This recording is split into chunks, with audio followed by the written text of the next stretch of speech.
Picture this.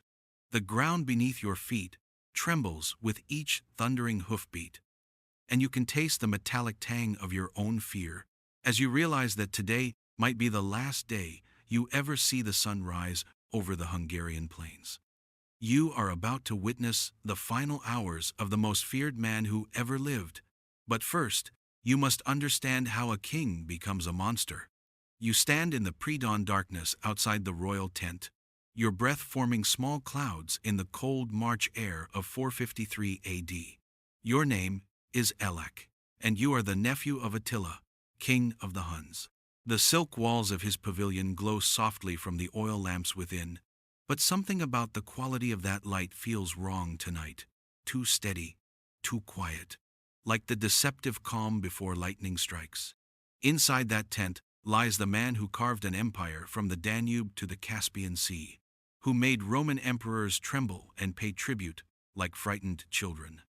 But tonight, for the first time in your 23 years of life, you sense weakness in him.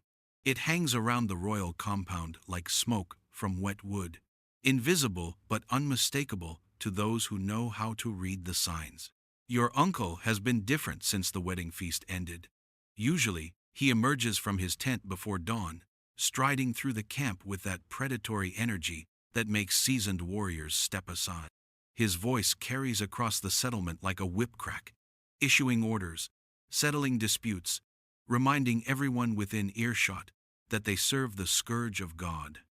But this morning, silence stretches from his pavilion like a held breath.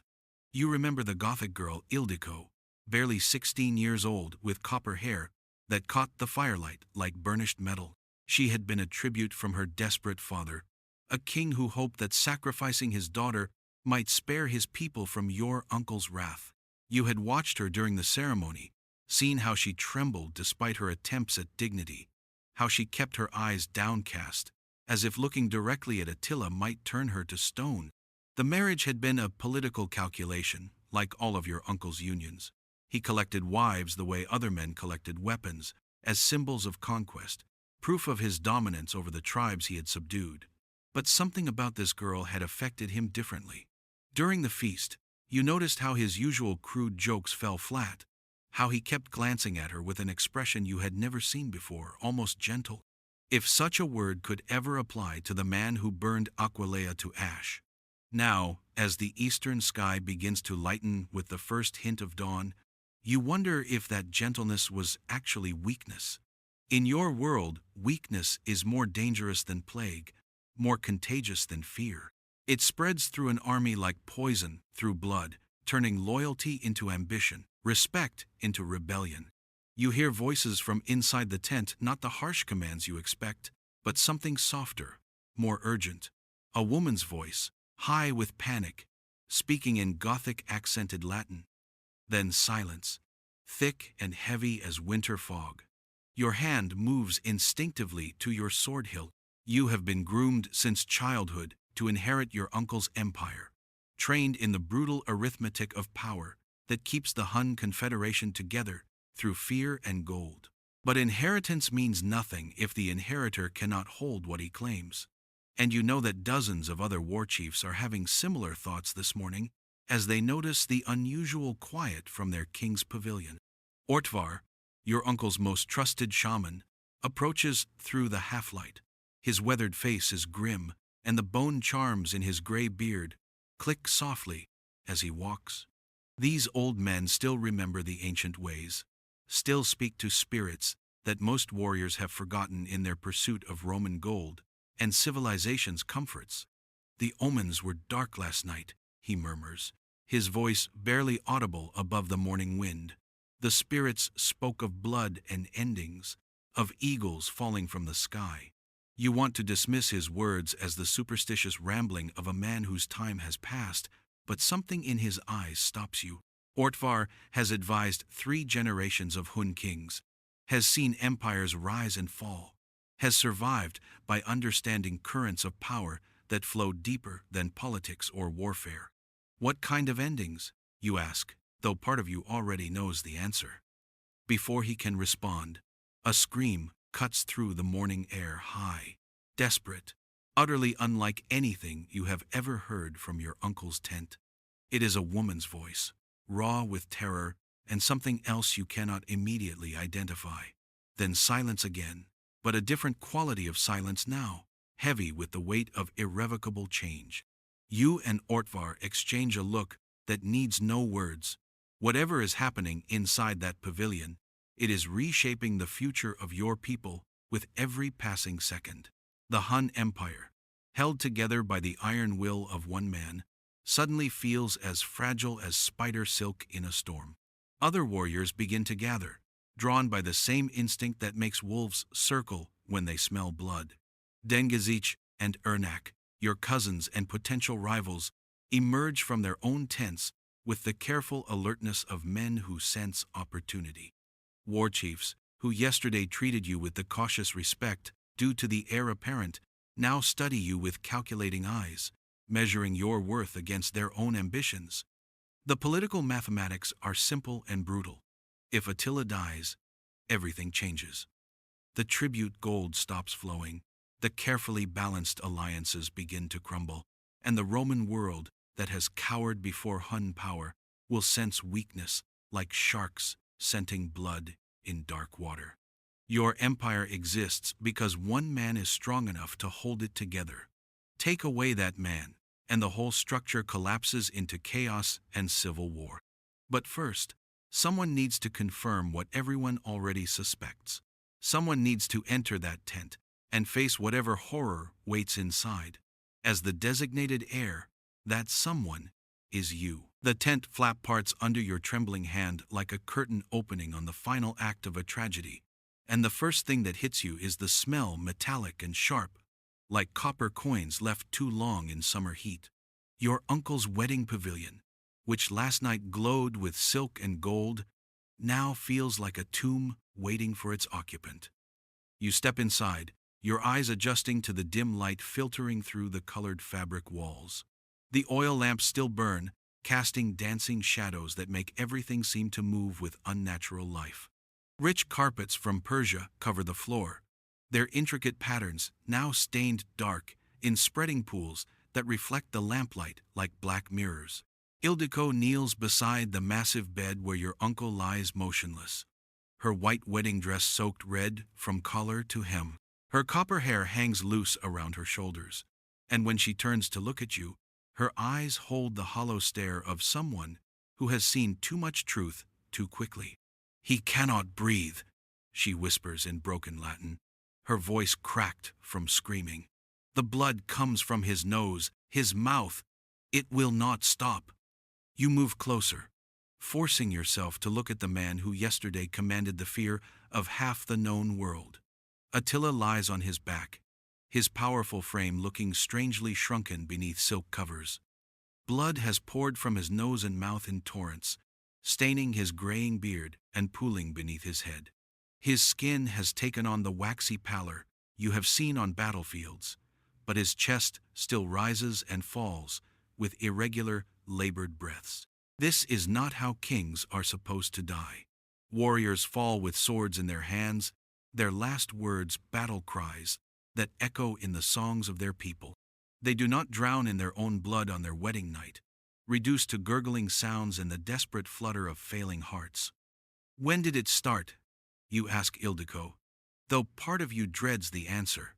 She looks up at you with those haunted eyes, and for a moment you see not the Gothic princess who was your uncle's latest prize, but simply a terrified girl who has been thrust into the center of a catastrophe beyond her understanding. "After midnight," she says, "he was gentle, kind, not like the stories say. We talked about his childhood, about the horses he loved before the wars began. Then suddenly he grabbed his head, said it felt like fire inside his skull. The blood started, and it has not stopped." The image disturbs you more than you want to admit. Attila the gentle, Attila the kind, these are not the aspects of your uncle that built an empire. They speak of weakness, of the dangerous sentimentality that can destroy strong men when they allow themselves to feel human emotions. You kneel beside the bed, studying your uncle's face for signs of consciousness. His breathing is shallow and irregular, each inhalation a struggle that might be his last. But his eyes are open, staring at the tent ceiling with the glassy awareness of a man trapped in his own failing body. "Uncle," you say quietly, "can you hear me?" For a moment, nothing. Then his eyes shift slightly, focusing on your face with tremendous effort. His lips move, but only blood emerges, thick and dark as wine. He tries again, and this time you can make out words, barely whispered through the fluid filling his throat. "The Empire." You lean closer, your ear near his mouth. His breath is hot and wet against your skin, carrying the metallic smell of internal bleeding. "The wolves are circling," he manages to gasp. "They smell weakness." The words hit you like physical blows because you know he is right. Outside this tent, your potential rivals are already gathering, already calculating their chances of claiming his throne. Dengizich and Ernak, your own cousins, will press their claims as his sons by other wives. A dozen war chiefs will argue that blood means less than strength, that leadership should go to whoever can hold the confederation together through force of will. Your uncle's hand finds yours, his grip surprisingly strong for a dying man. His eyes bore into yours with desperate intensity, and when he speaks again, his voice carries the faint echo of the authority that once commanded armies. "You are not ready," he whispers, each word a struggle against the blood filling his lungs. "Too young, too soft, they will tear you apart." The brutal honesty cuts deeper than any sword. You have always known that your claim to succession rested partly on your uncle's protection, that without his living presence to enforce your inheritance, you would face challenges from older, more experienced rivals.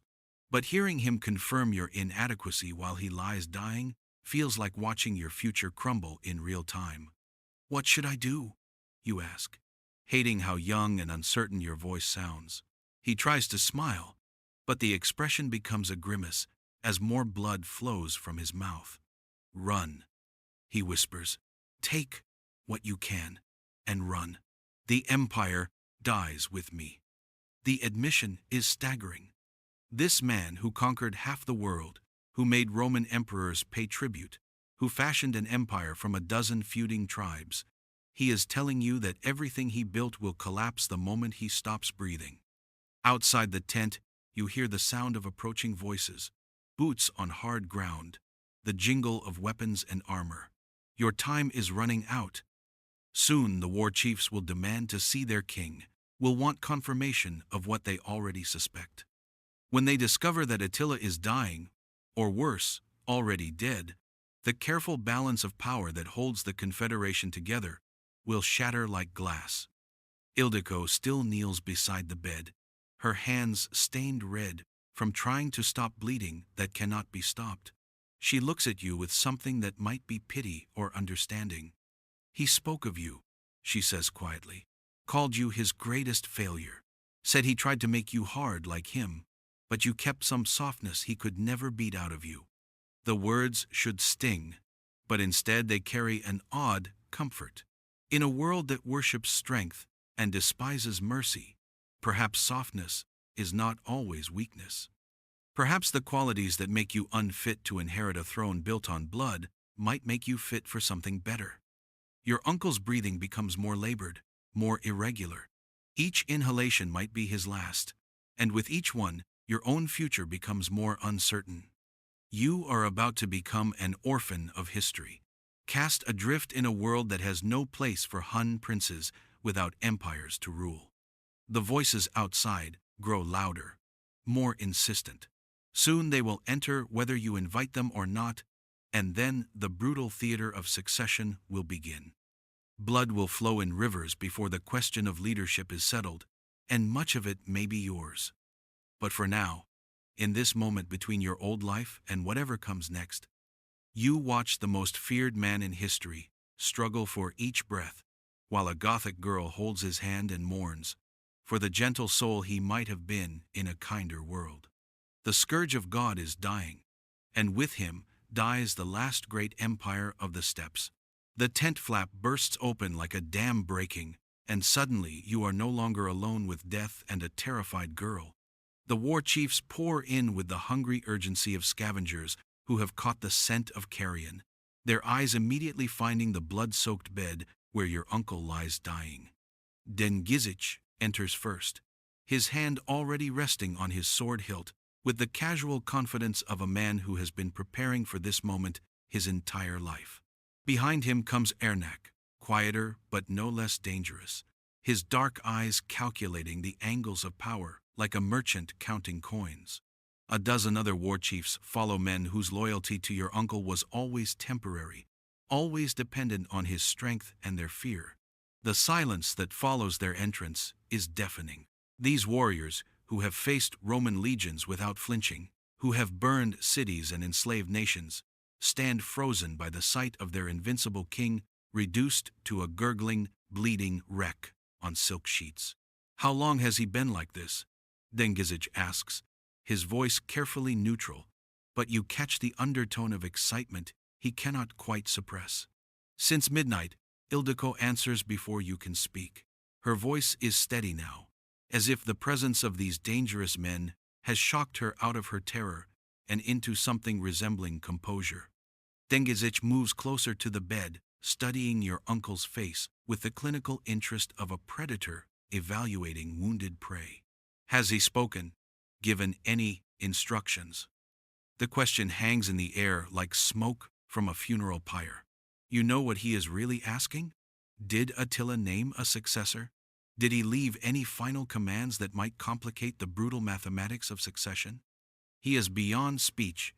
You lie smoothly, remembering your uncle's whispered warnings about wolves and weakness. The bleeding started hours ago. He has said nothing coherent since. It is a calculated deception, but necessary. Your uncle's final words about your inadequacy, his advice to run these revelations, would only strengthen your rivals' positions and weaken your own already tenuous claim. Ernak circles the bed like a shark, his movements careful and measured. "The physicians should be summoned," he says, but his tone suggests he knows medical help would be pointless. "If there is any chance of recovery." "Look at him," Dengizich snaps, abandoning any pretense of concern. "He is dying. The only question now is what happens next." The brutal honesty cuts through the tent like a blade. Here, finally, is the conversation they all came to have, not about healing their king, but about dividing his empire. Your uncle still breathes, blood still flows from his nose and mouth, but to these men he is already dead, already reduced to a problem to be solved rather than a person to be mourned.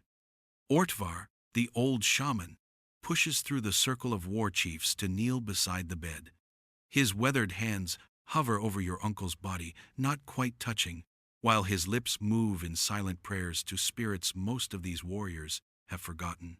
When he finally looks up, his face is grim with certainty.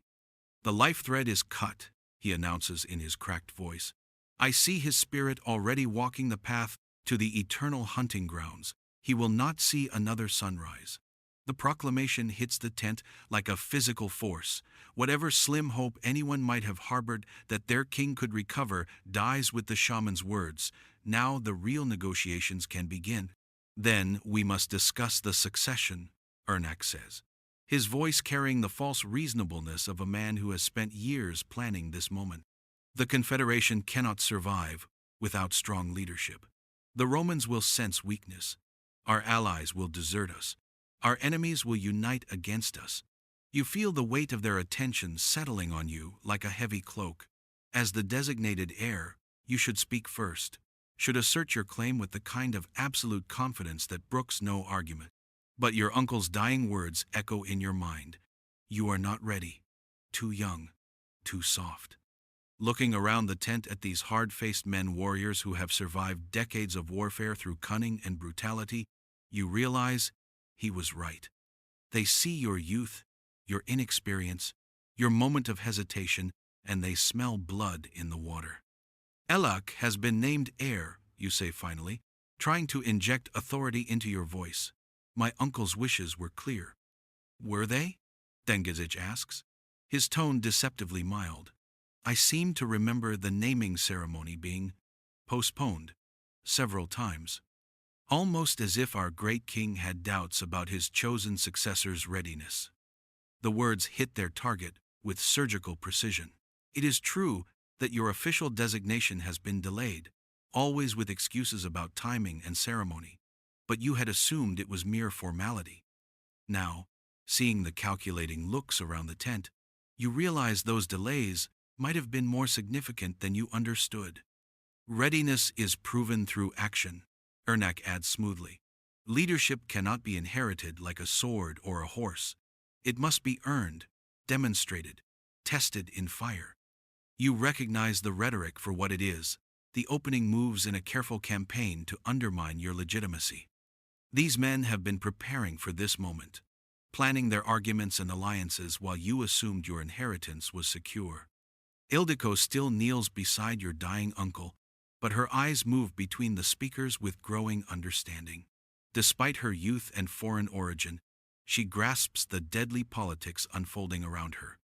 When she speaks, her voice cuts through the masculine posturing like a blade through silk. He spoke of his nephew with love, she says quietly, called him the son he wished he had been able to raise differently, said the empire needed someone who remembered what it meant to be human. Her words create a moment of uncomfortable silence. In a world that worships strength above all else, humanity is often seen as weakness, compassion as failure. By defending you with praise for your gentler qualities, Ildiko might have damaged your cause rather than helped it. But then your uncle stirs on his bed, his eyes focusing with tremendous effort on the assembled war chiefs. Blood bubbles from his lips as he tries to speak, and everyone leans forward, straining to catch what might be his final words. "The boy," he whispers, each syllable a monumental effort. "Not ready, but." He falls silent, his breathing becoming more labored, more irregular. The war chiefs exchange meaningful looks, hearing in his incomplete words confirmation of what they already suspected, that even Attila himself doubted your fitness to rule. Outside the tent, you can hear the sounds of a camp beginning to wake horses snorting, men calling to each other, the ordinary business of an army that does not yet know its world is ending. Soon they will learn that their invincible king is dying, and then the careful balance of fear and loyalty that holds the Confederation together will collapse into chaos. Your uncle's hand moves slightly on the blood-soaked sheets, and you lean closer, hoping for some final guidance, some last blessing that might legitimize your claim. But when his eyes find yours, they hold only sadness, not for his approaching death, but for the impossible burden he is leaving you to carry. Your uncle dies as the sun reaches its peak, and the moment his breathing stops, the tent explodes into controlled violence disguised as political discussion. The transformation is instant and terrifying. 1 second you are watching a king's peaceful death, the next you are trapped in a cage with predators who no longer need to pretend submission to anyone. Dengizic moves first, stepping forward with the confident stride of a man claiming what he believes is rightfully his. "The king is dead," he announces, his voice carrying clearly through the silk walls to the warriors gathering outside. "As his eldest surviving son, I claim the throne by right of blood and strength." The words hit you like physical blows, not just because they challenge your inheritance, but because they reveal how thoroughly you have misjudged the situation. While you assumed your position was secure, your rivals have been building their cases, rallying their supporters, preparing for this exact moment. Ernak moves to flank his brother, creating a united front that makes your isolation even more apparent. The Confederation needs experienced leadership, he adds, his tone reasonable, but his message clear. These are dangerous times. Roman armies mass on our borders. Our tribute payments will stop flowing. Only proven warriors can hold the empire together. You look around the tent at the assembled war chiefs, searching for allies, for anyone who might speak in your favor. But the faces you see reflect the brutal mathematics of survival. These men serve strength, not sentiment. And right now, you represent weakness in a world that devours the weak. My uncle named me heir, you say. But even to your own ears the words sound hollow, desperate. His wishes should be honored. Should they? Dengizic's smile is all teeth and no warmth. Even if those wishes doom the empire he spent his life building, even if honoring them means watching everything he achieved crumble into dust, the argument is cleverly constructed, wrapping naked ambition in the rhetoric of duty and preservation. By framing your inheritance as a threat to your uncle's legacy, Dengizic makes opposition to you seem like loyalty to the dead king rather than betrayal of his wishes. But then Ildiko rises from beside your uncle's corpse, her white dress still stained with his blood, her young face set with surprising determination. When she speaks, her voice carries an authority that seems impossible for a 16-year-old foreign girl surrounded by hardened warriors. You speak of strength and experience, she says, looking directly at Dengizic. But what strength is there in vultures who circle before the body is cold? What experience matters when it teaches only how to devour one's own? The insult hangs in the air like a drawn sword. These warriors might accept challenges to their political positions, but questioning their honor touches something deeper and more dangerous. Dengizic's hand moves to his weapon, his face darkening with rage. Careful, girl. Your protected status ended when your husband stopped breathing. The threat is unmistakable, but Ildiko does not flinch. Instead, she moves to stand beside you, her presence a small comfort in the gathering storm of masculine violence. I carry his child, she announces, the words falling into the tent like stones into still water. The revelation changes everything, instantly. If true, it means the direct bloodline continues, that your uncle's legacy might survive in a more legitimate form than any of his nephews or previous children can claim. It also means Ildiko is no longer just a foreign widow to be dismissed or eliminated, but potentially the mother of the next king. Ernak recovers first from the shock. A convenient claim, he says carefully. Easy to make, difficult to prove. And even if true, what use is an unborn child when the empire faces immediate threats? But you can see the uncertainty in his eyes, the way this unexpected development has disrupted his careful plans. A pregnancy changes the political calculations completely, introducing variables that none of them prepared for. The child would need a regent, Dengizic says, his tactical mind already adapting to the new situation. Someone strong enough to hold the throne until he comes of age. Someone like his uncle, who shares his blood and understands his father's vision. The audacity takes your breath away. Within minutes of learning that Ildiko might carry the true heir, Dengizic is already maneuvering to make himself that child's protector, and therefore the real power behind the throne. Or, like his cousin, you say, finally finding your voice. Someone young enough to serve as regent without developing ambitions of his own. Someone who loved his uncle not as a stepping stone to power, but as family. It is a weak argument, but the only one you have. You are gambling that some of these war chiefs might prefer a regent they can control over, one who might prove as formidable and dangerous as Attila himself. The tent falls silent as the assembled warriors digest these developments. Outside, you can hear the sounds of growing agitation as word of the king's death spreads through the camp. Soon these men will need to present a united front to their followers, will need to announce a succession plan that prevents the confederation from dissolving into civil war. Ortvar, who has remained silent through the political maneuvering, suddenly raises his weathered head. His ancient eyes are bright, with something that might be vision or madness. The spirits speak, he says in his cracked voice. They show me fire and blood, brother fighting brother, the great empire torn apart like a carcass fed to wolves. They show me Roman legions marching through abandoned Hun settlements, scavengers picking through the bones of what we built. The prophecy sends chills through the tent, These warriors might mock the old shaman's superstitions in private, but they have seen too many of his predictions come true to dismiss them entirely. Then what do the spirits counsel? Ernak asks, his voice tight with tension.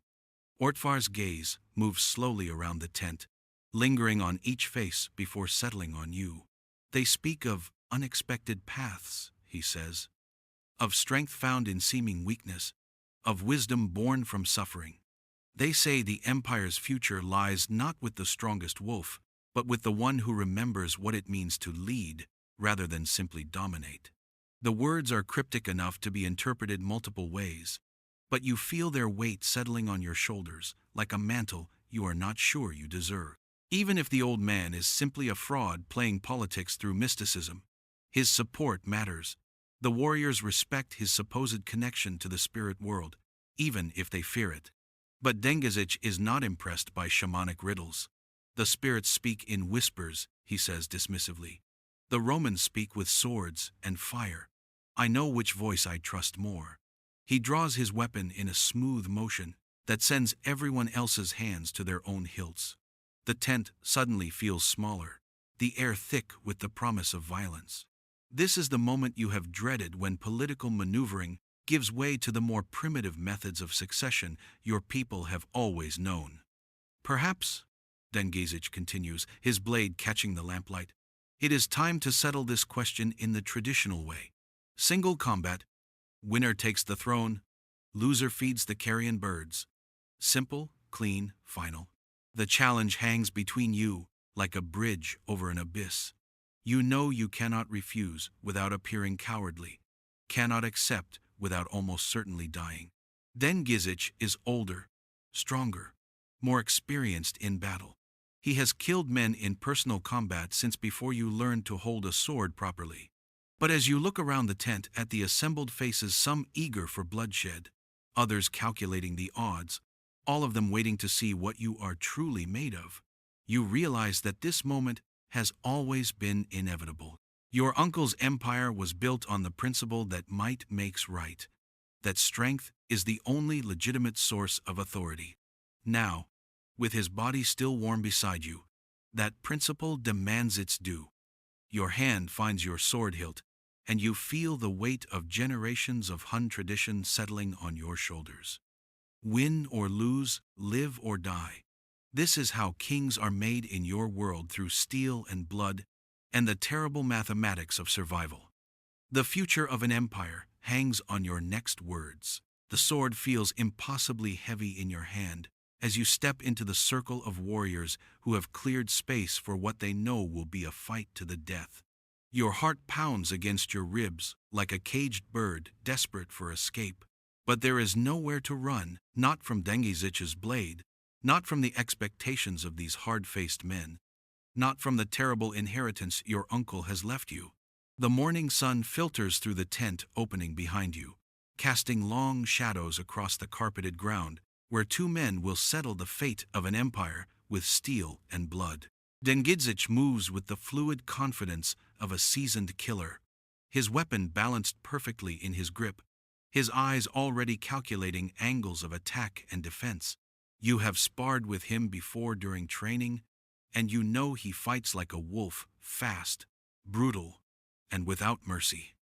Last chance to yield, he says, but his tone suggests he hopes you will not take it. Bend the knee now, acknowledge my right to rule, and I might let you live as my advisor. Continue this foolishness, and you die here, on your uncle's blood-soaked carpets. The offer is designed to humiliate, rather than genuinely spare your life. Everyone in the tent knows that advisors to new kings rarely live long. They know too much, command too much residual loyalty, pose too many potential threats. Dengizic is offering you a slower death, not a reprieve. I will not kneel. You say, surprised by how steady your voice sounds, despite the terror flooding your veins. If I am to die today, let it be on my feet, sword in hand, like a true son of the steppes. The words come from some deep well of inherited courage you did not know you possessed. Perhaps this is what your uncle meant when he spoke of bloodlines, not just the mechanics of succession, but the deeper currents of pride and honor that flow through generations of warriors. Dengizic nods with something that might be respect. So be it, cousin, die well, and I will see that your body receives proper burial rites. He attacks without warning, his blade sweeping toward your neck in a silver arc that would separate your head from your shoulders if it connected.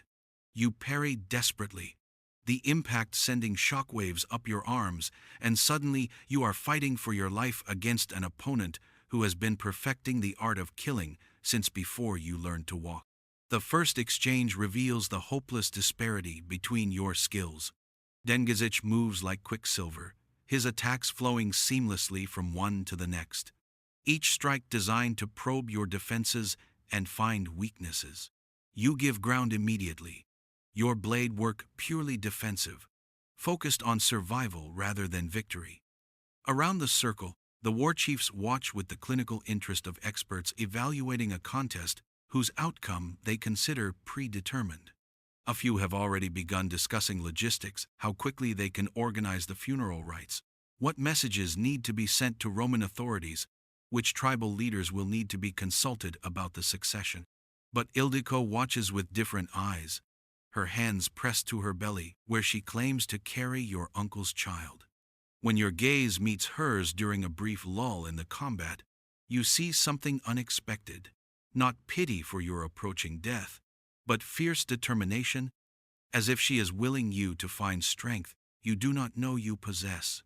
Fight like him, she calls out suddenly, her voice cutting through the ring of steel on steel. Fight like the man who conquered half the world, not like the boy afraid of his own shadow.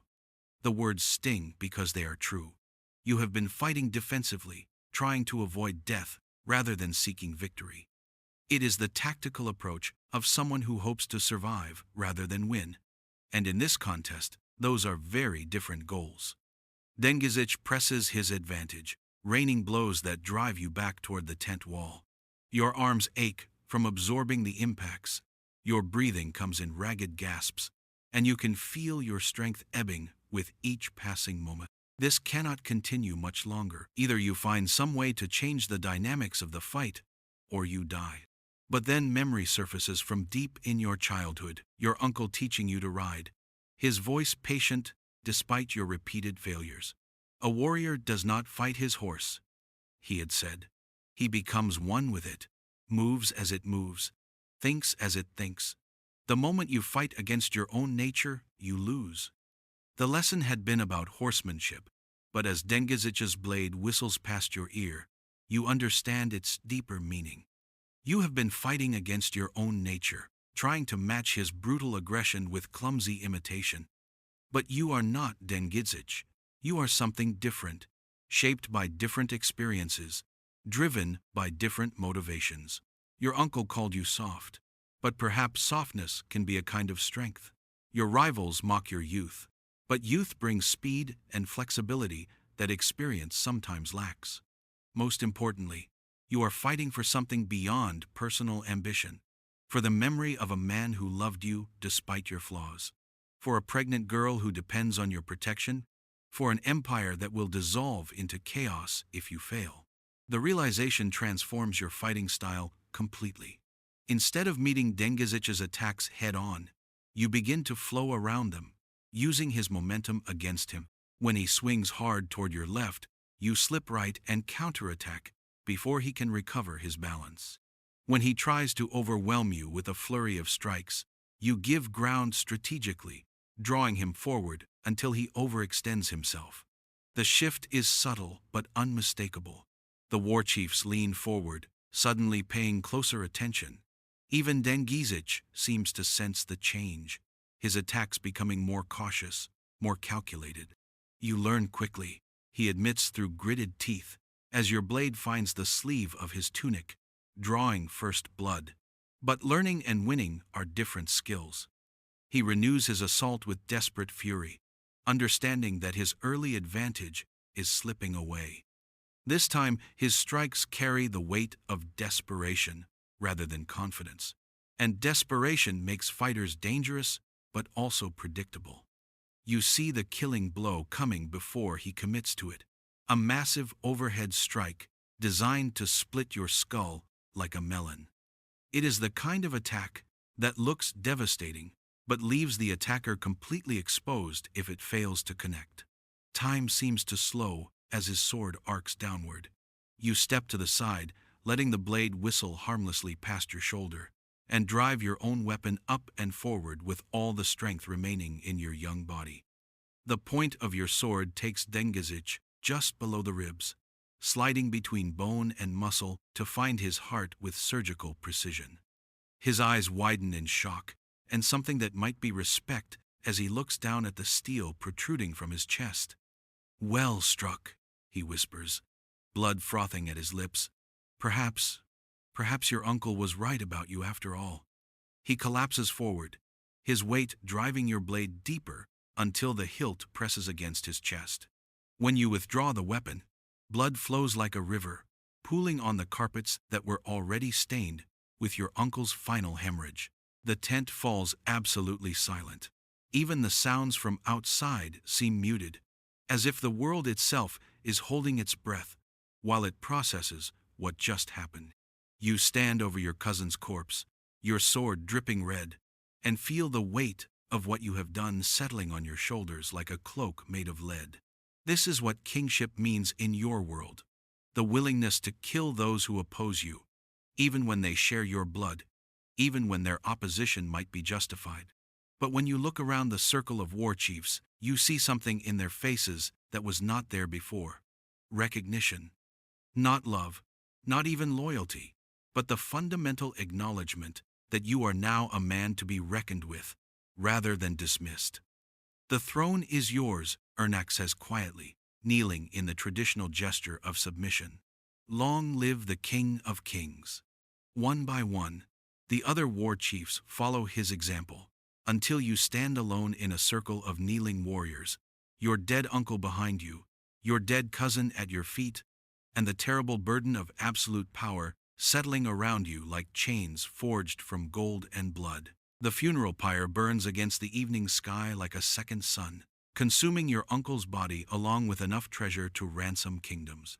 You watch from horseback as the flames devour the man who shaped your world, your hand resting unconsciously on the sword hilt that made you king just hours ago, your mind still struggling to process the magnitude of what has happened.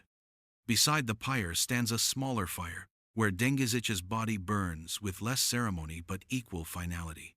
The smoke from both pyres mingles in the darkening air, carrying the spirits of uncle and cousin toward whatever eternal hunting grounds await dead kings and fallen warriors. The assembled army stretches across the Hungarian plain like a living carpet, thousands of mounted warriors who came to pay homage to Attila the Great and now must decide whether to serve his untested heir. Their faces reflect the firelight with expressions that range from curiosity to skepticism to barely concealed hostility. "They do not trust you yet," Ildiko observes quietly. She sits her horse with surprising grace for someone raised in a Roman-influenced court, her belly already showing the first subtle signs of pregnancy. "But they fear you, and fear is the beginning of respect." Her words carry wisdom beyond her 16 years. In the hours since you claimed the throne, you have begun to understand the delicate balance of terror and admiration that your uncle used to hold his empire together. These warriors serve strength, but they also need to believe that strength is guided by intelligence rather than mere brutality. "What would you have me do?" you ask, genuinely curious about her perspective. This girl who watched your uncle die, who carries his child, who defended you when the war chiefs would have torn you apart. She has become your most trusted advisor, simply because she is the only person who speaks to you without calculation or fear. "Show them that you are different from him," she says, nodding toward the funeral pyre. "Your uncle ruled through terror because that was the only language he knew. But terror builds nothing lasting. It only holds things together until someone stronger or more terrifying comes along." The suggestion is both appealing and terrifying. Your uncle's methods were brutal but effective, forging an empire from chaos through the simple application of overwhelming violence. To rule differently would be to risk everything on untested theories of leadership. But as you watch the flames consume the physical remains of the most feared man in history, you cannot escape the knowledge that his empire is already beginning to crumble.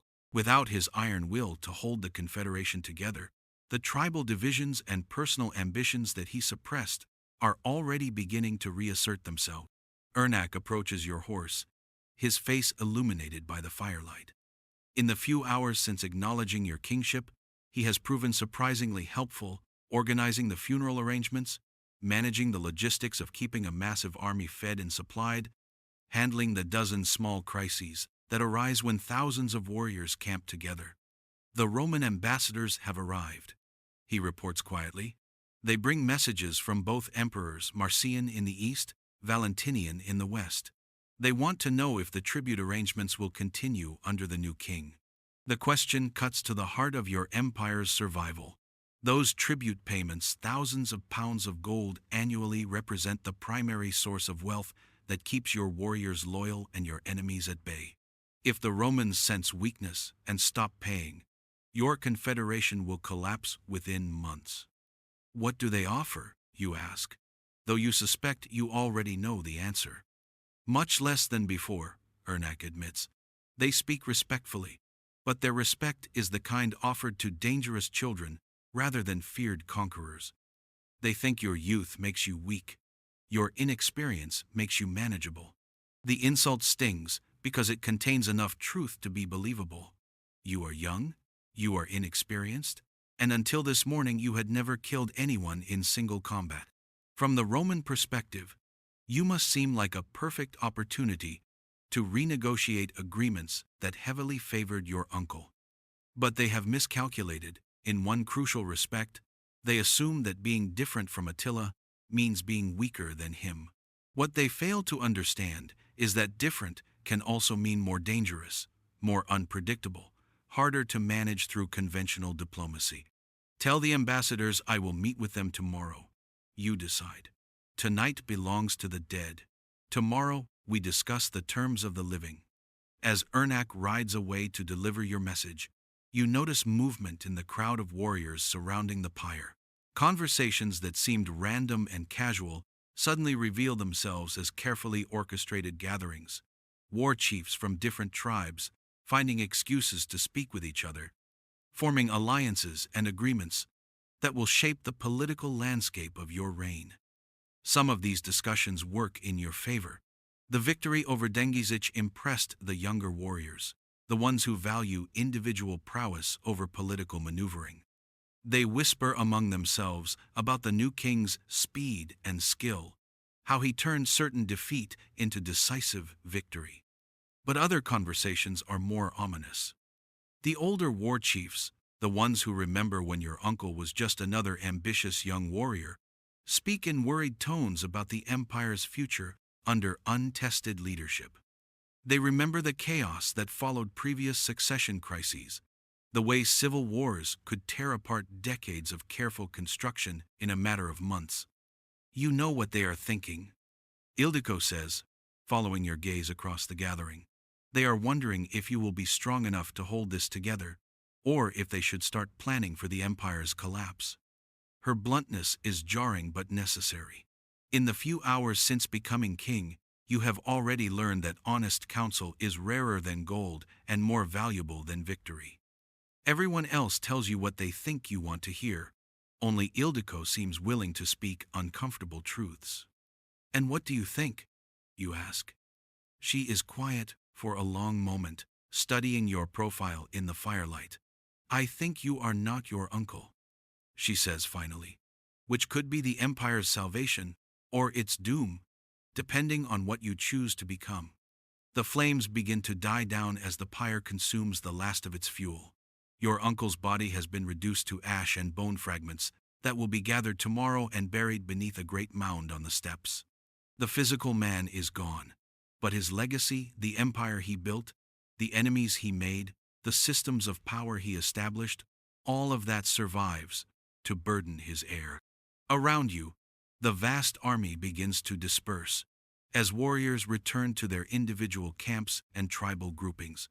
Tomorrow will bring new challenges, the Roman negotiations, the ongoing threats from enemies who sense opportunity in transition, the delicate balance of keeping fractious allies united under your untested leadership.